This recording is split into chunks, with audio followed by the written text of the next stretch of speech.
Welcome, OMF fans, to I Watch Star Wars in Lockdown. Hey, so we're going to look at each of the Star Wars films one by one. I don't know why, for a bit of fun. So, which one did I watch first?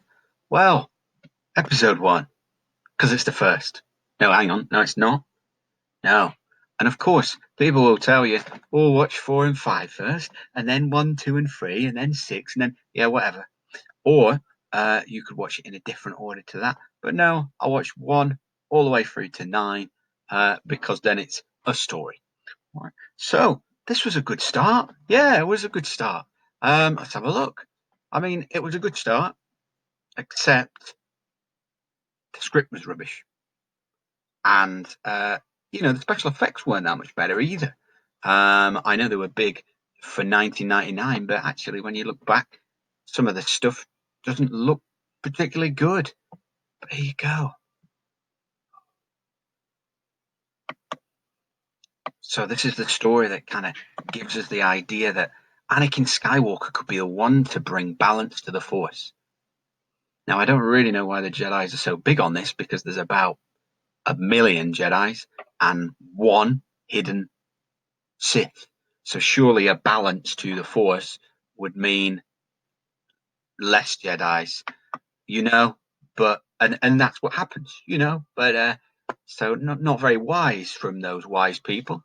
Here you go. Here's a CGI set, and you can tell that Natalie Portman there is not even in a real building. But the pod race is good, you know. Everyone knows the pod race is good. There he is. There's Jar Jar. Oh yeah, Jar Jar. Um, was Jar Jar good? No, he was appalling. It was appalling. To think he is the C3PO and R2D2 or Chewbacca of this film is quite nonsensical and a crazy, crazy decision.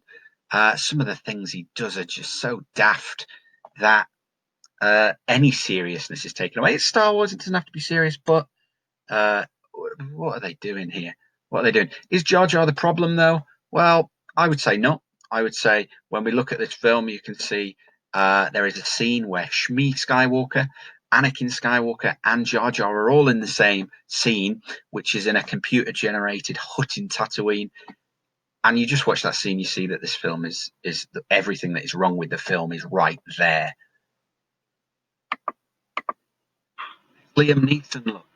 Liam Neeson is in this film, and if you remember what Liam Neeson is going to become in the future after this film, with Taken and with Taken 2 and with Taken 3, you've got a film where if that guy had been a Jedi in this film, it would have been awesome.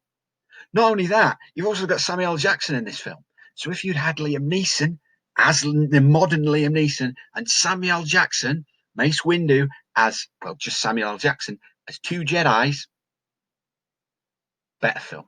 That would have just been a great film. Literally, the only thing that happens in this film that has any relevance on future films is that Anakin Skywalker says hello to Obi-Wan Kenobi. That's it. So actually, anything could have happened in this film. So you could have easily had Liam Neeson and Samuel L. Jackson just kicking ass for about 2 hours, and it would have been a better film, and it would have had just as much to do with the overall story anyway. And there you go. There's the moment. That's it. They've met, Anakin and Obi-Wan. And here is very sad, or it should be very sad, where Shmi says goodbye to Anakin. And I cry at every film these days where a kid says goodbye or something, you know, since having kids. And this film just does not deliver on that. I mean, I would argue that George Lucas, maybe he does have kids. I haven't really researched that, but I don't know that he actually knows how to speak to them. Looking at the way that Shmi and Anakin say goodbye, the script is horrible. I really felt nothing in those scenes, and I should have. And it wasn't because of the CGI. It wasn't because Jar Jar Binks was there. It wasn't because the actors weren't that good. It was the words coming out of their mouth, which is the script.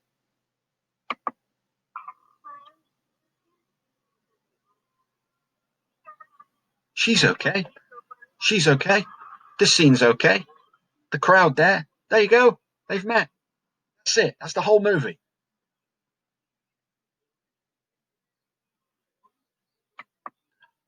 Darth Maul. Darth Maul, we know, great, isn't he? If Thea leads to the dark side, don't take him away from his mum.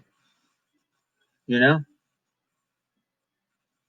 But there you go. Star Wars Episode 1, The Phantom Menace. It took me about 7 days to watch this. I got about 20 minutes each day. I just couldn't watch anymore. So I watched 20-minute segments. That was pretty good. It was all right.